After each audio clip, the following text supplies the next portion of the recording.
Assalamualaikum dan salam sejahtera. Bersama dengan saya, Cikgu Zarif. Hari ini kita akan bincangkan tajuk Tabiat Pemakanan Haiwan, Sains Tahun 3. Jom. Objektif pembelajaran pada hari ini ialah murid dapat mengelaskan dan mengenal pasti 3 tabiat pemakanan haiwan. Seterusnya, bersedia dengan buku teks. Okey. Buku teks sains, tengok dekat muka surat 60. Kita tengok kat muka surat 60. Pengelasan haiwan. Perhatikan gambar di bawah. Kita tengok gambar kat bawah ni. Ada berapa haiwan kat sini? Betul, ada 6 haiwan kat dalam buku teks kita ni. Gambar lagi. Yang pertama ialah arnab. Kemudian ada burung elang. Kita ada ular, ayam, gajah, dan yang terakhir ialah monyet. Apakah makanan haiwan-haiwan ini? Awak perhatikan, tengok apa yang arnab makan, apa yang burung elang makan, apa yang ular makan, ayam, gajah dan juga monyet.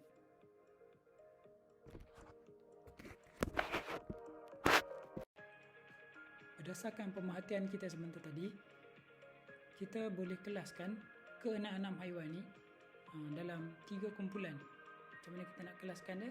Kita gunakan ciri-ciri tabiat pemakanan dia. Kita kelaskan haiwan-haiwan ni berdasarkan tabiat pemakanan dia.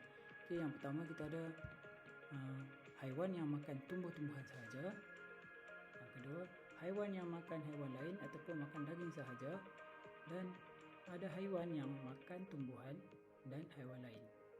Ingat lagi tak haiwan-haiwan tadi? Kita tengok. Gajah makan tumbuh-tumbuhan sahaja. Arnab juga makan tumbuh-tumbuhan sahaja. Elang, haiwan yang makan haiwan lain.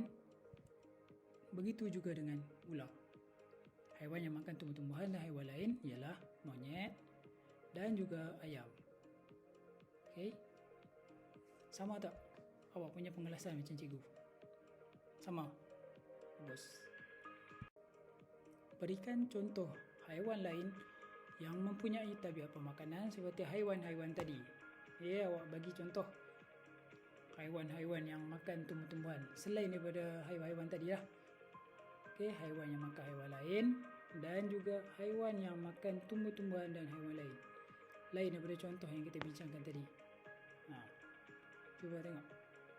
Haiwan apa? Dapat? Kita tengok jawapan cikgu.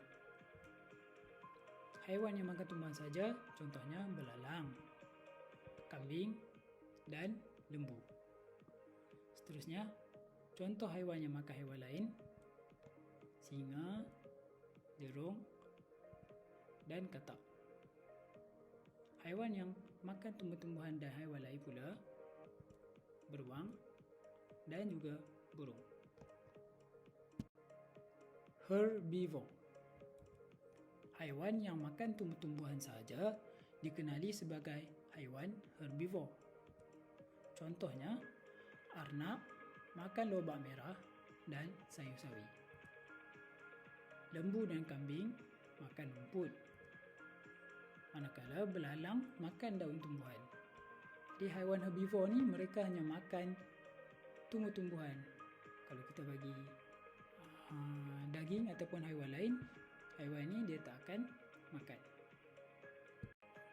Tabiat pemakanan haiwan yang kedua dikenali sebagai haiwan karnivor. Apa itu haiwan karnivor? Haiwan yang makan haiwan lain sahaja, iaitu haiwan yang makan daging dikelaskan sebagai haiwan karnivor. Harimau dan singa memburu haiwan lain untuk dimakan. Katak makan lalat dan nyamuk. Manakala ikan jerung memakan ikan-ikan yang lebih kecil. Jadi haiwan-haiwan ini dikelaskan sebagai haiwan karnivor. Mengapa? Kerana mereka makan haiwan lain. Tabiat pemakanan yang ketiga ialah omnivor. Haiwan yang makan tumbuh-tumbuhan dan haiwan lain dikenali sebagai omnivor. Contohnya, ayam makan cacing dan bijirin. Bijirin ni contohnya macam jagung, beras. Monyet makan buah-buahan dan ikan. Beruang makan buah-buahan dan haiwan lain.